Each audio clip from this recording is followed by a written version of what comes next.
We had an election.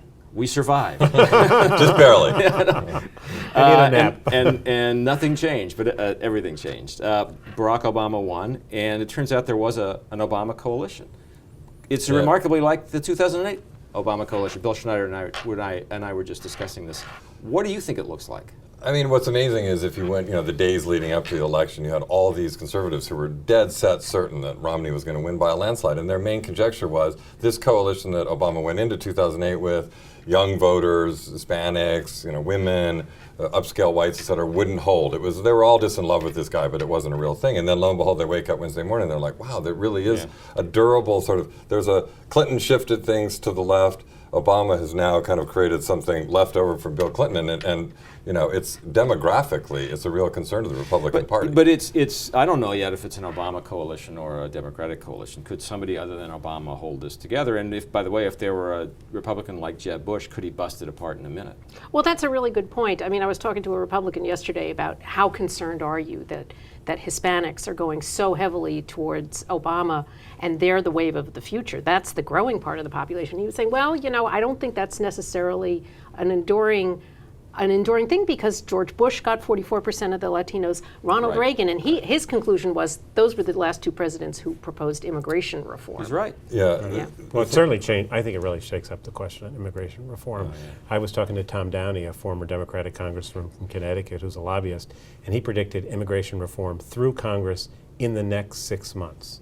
That the president will propose it because he knows the Hispanics want it, and this time the Republicans won't thumb their nose at it. The big question there, though, it seems to me, is if, let's say they do it, Republicans will want to get on board because they don't want to be seen opposing it.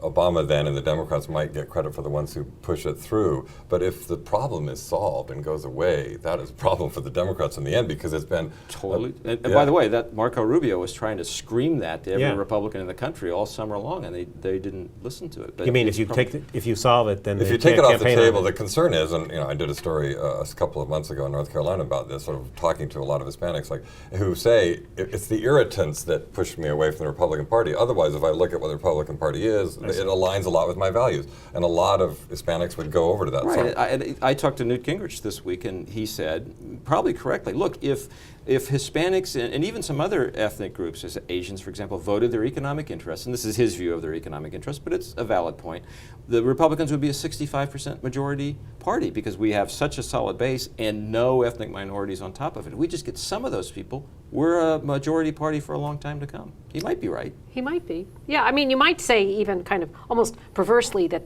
Obama's failure to get immigration reform in his first term could have been a great organizing tool for his reelection. And now that his reelection has been secured, if he goes ahead, maybe it will mean that tool won't be available for other Democrats. One thing, we were doing all the exit poll keep looking at everything from different angles. And the thing that stood out to me the most, though, in the end, is that Obama won by a large margin all of the age categories under 40. Yeah. In part because those are the most diverse age groups. Romney, everyone over 40. But it really is like a generational thing. And not only that, as we pointed out in our story today, I think, that other presidents, Reagan, George H.W. Bush, when they won every age category. Since H.W. Bush, no other Republican has ever won the voters under 30. So that, it's not just Hispanics. It's like there's a whole cohort of people that are younger that aren't Republican. Right. And this, it's still surprising all this happened in spite of the economy, not because of it. Or at least that's the way you have to look at it. I mean, the economy was improving, and it was improving enough, but Obama still won in spite of the economy more than because of it. Right, I agree. I mean, it was nice for the president to say it would have been worse, if not for me, but that's no way to get reelected. The economy is still lousy.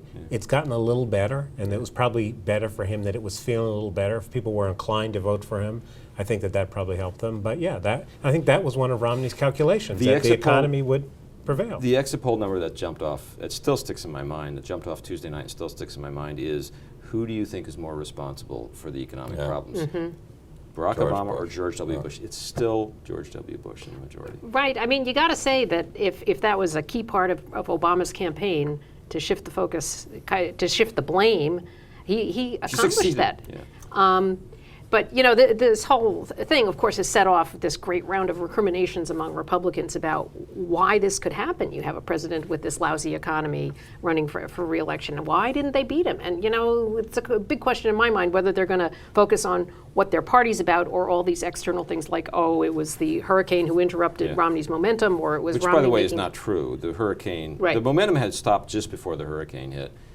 It prevented Mitt Romney from regaining that momentum. That's true, but that's kind of an urban myth, I think. Right. Well, it's yes. So, but it's taking hold. Yes, it's taking hold, and then there's the blame Chris Christie crowd, and Somebody If pointed only out. we had nominated Rob Portman right. Oh yeah, that would. and won Ohio, and he still wouldn't have won the election. Somebody pointed out that this was the first time that 3 back-to-back presidents had won 2 terms since like James Madison and whomever else.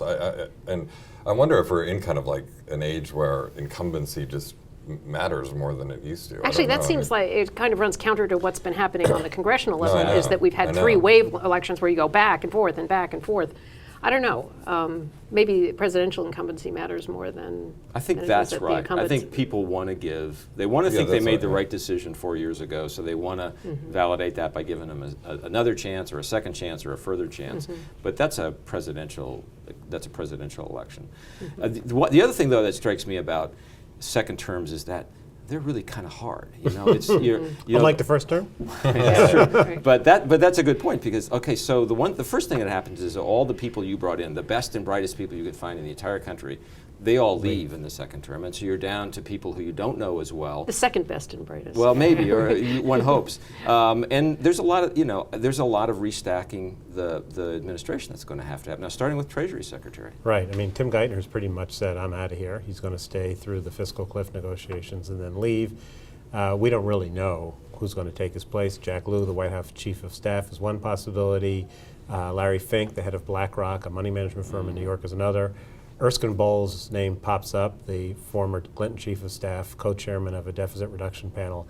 That would really surprise me. I think he's kind of said enough nasty things about Barack Obama to make it hard for me to believe that the president would want him in such a sensitive role. But we have, you're right. And the thing is that there are not a whole lot of obvious choices for that job, and it's a pretty important one.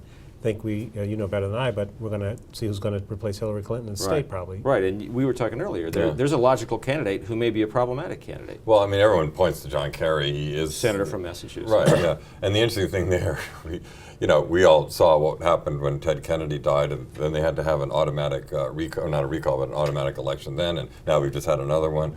In Massachusetts, and who but Scott Brown, if Kerry were to take that job, he would then have to leave his Senate seat, and there would be yet another election in Massachusetts for another Senate seat, and Scott Brown is certainly poised to run again. And it would create some uncomfortable, strange situations there.